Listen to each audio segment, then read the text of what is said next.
Clippers said, no, you're never healthy. Sorry.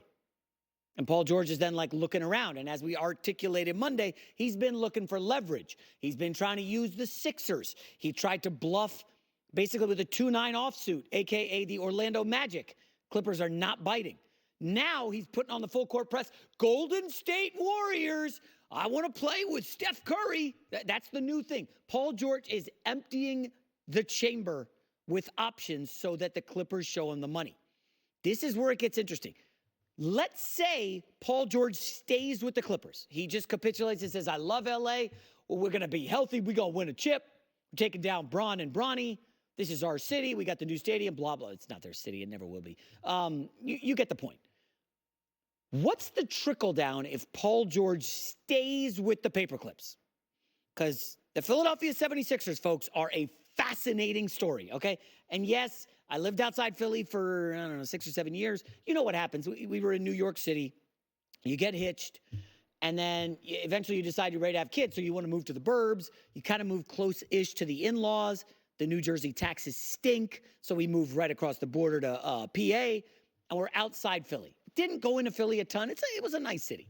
So I've never been a huge Sixers fan. I'm not the biggest Joel Embiid fan. I'm not a hater. I don't think he's amazing. I'm sorry.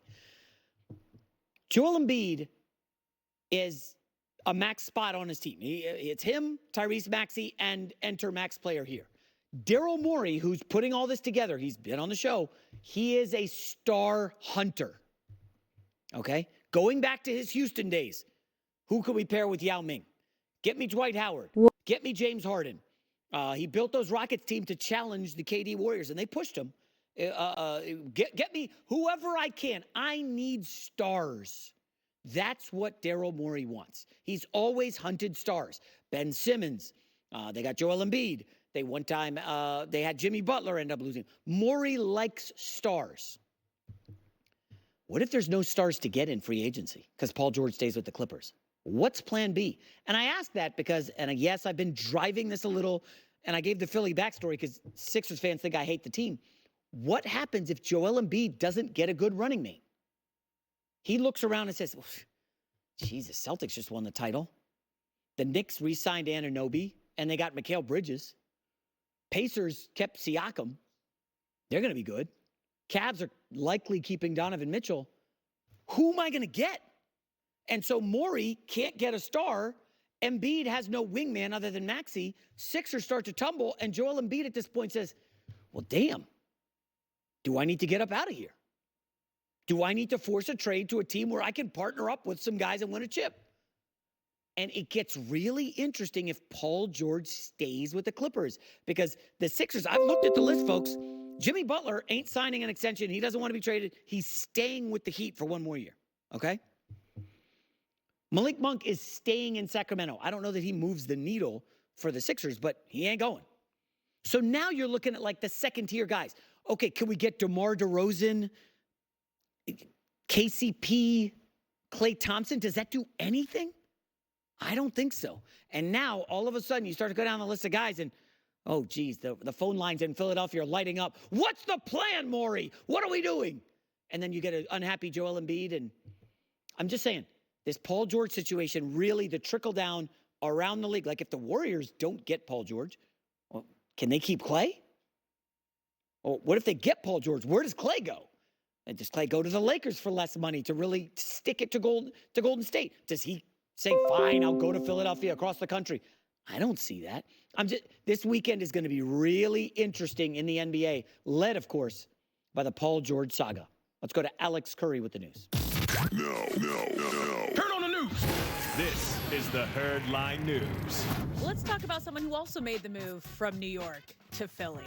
Because before signing with the Eagles, Saquon Barkley posted on social media that he never got an offer to come back to the Giants. Well, New York is the subject of HBO's Hard Knocks off-season series, and in the trailer for the show, Giants GM Joe Schoen is shown on the phone saying, Saquon, can you give me your word on that, or are you not going to give us a chance, which seems to kind of contradict Saquon's post.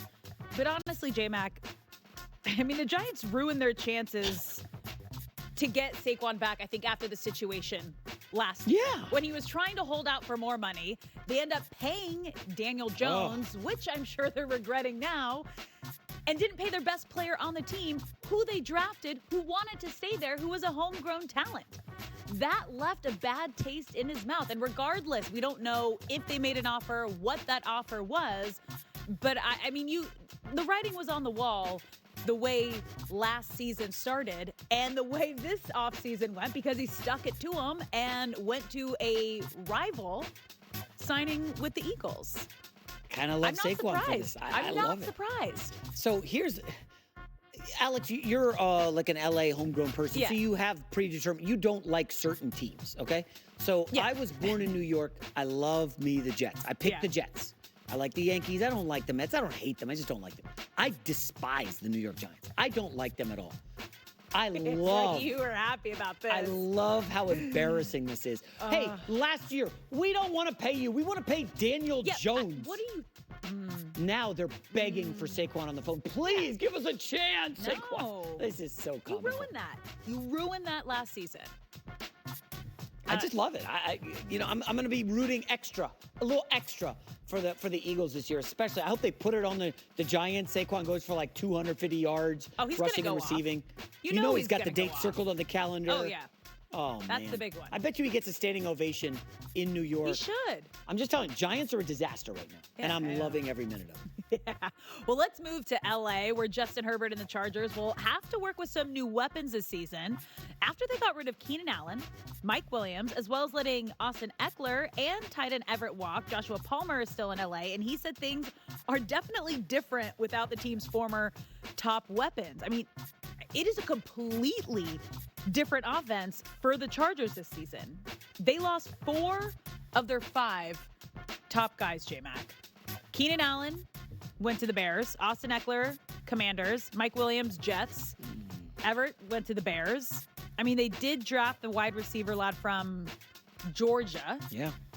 but it's a new era with the Chargers and head coach Jim Harbaugh, who is going to be heavy on the run game. They also have a new offensive coordinator, Greg Roman, who used to be the Ravens offensive coordinator from 2019 to 2022. And they signed Gus Edwards, who was a running back for the Ravens, and J.K. Dobbins, who was also a running back for the Ravens. So you have to... There's been a lot of excuses for the Chargers over the years. I mean, Justin Herbert has had how many coaches?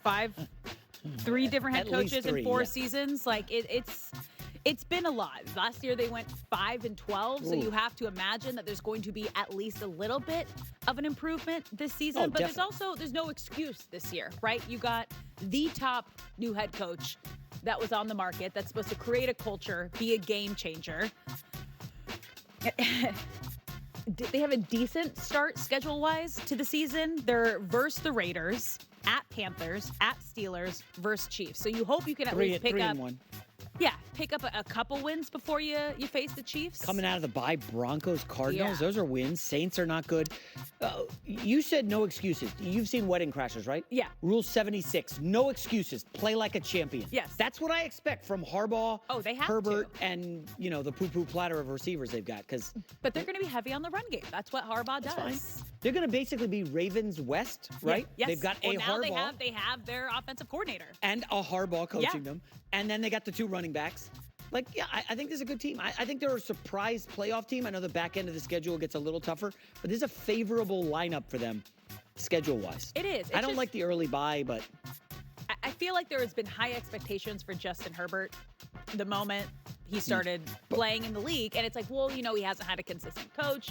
There's always been, he hasn't gotten along with either with a head coach or offensive coordinator, whatever was happening. Now there is no excuse. There are no excuses. Like, get to work and prove that you are one of the top talents in this league. yeah. And by the way, And the win. baby blue Chargers color is like, not that besides me looking really good in baby blue, it's just one of the better jerseys and helmet combos in the league. Well, I mean, it's also like UCLA vibes. It's very LA. Yeah. It's very LA. Love it. All right, on to the WNBA, where Caitlin Clark put up 15 points and 7 assists last night in the Fever's 89-77 loss to the Seattle Storm, despite leading rookies in scoring with 16.2 points per game. And Fever head coach Chrissy Sides wants the first overall pick to take more shots. Caitlin Clark needs to shoot a minimum 15 shots a game for us. I mean, she's got to get shots. We've got to